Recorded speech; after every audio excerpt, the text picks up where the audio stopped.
number 2 in my casting big flies tutorial. Drift. Okay, the way to keep a connection with those big flies as they're flying through the air is to extend our arms forward and back on the back cast and the forward cast. We're trying to hook a duck.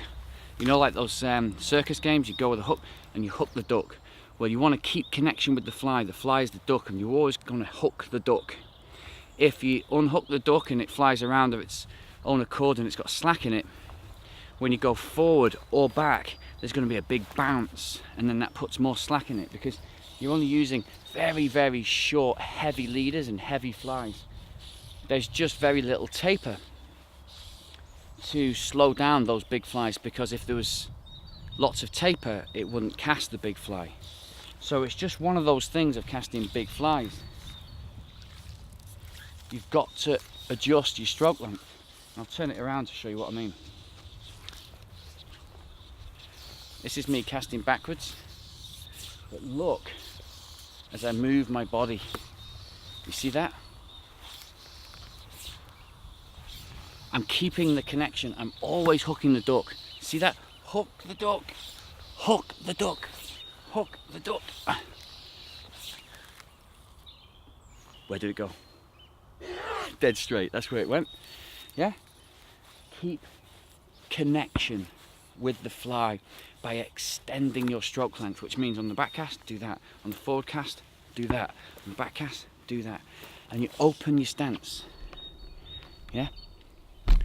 That's how I'm standing. Big wide stance. Big wide stance means that you can be much more expansive with your movements. So now, watch me put together lesson 1 and 2. Lesson 1 is the pickup, smooth pickup. Lesson 2 is drift. I'm facing that way so I can speak to you, but the cast is backwards. Jam it in, smooth, extend my stroke length, really move my body now. Can't see the line going behind me, but again, it went out nice. I know that that cast is going to go out nice. I don't even have to see it, because I know that everything else was in place, i.e. smooth pick up and then extend my stroke length. Show you again.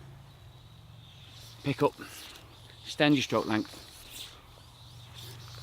I've got an open stance so I can look behind me easily, see where the cast is going, and now I'll actually make a fishing cast.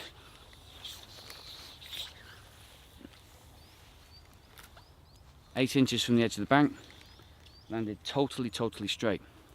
That's lesson number 2.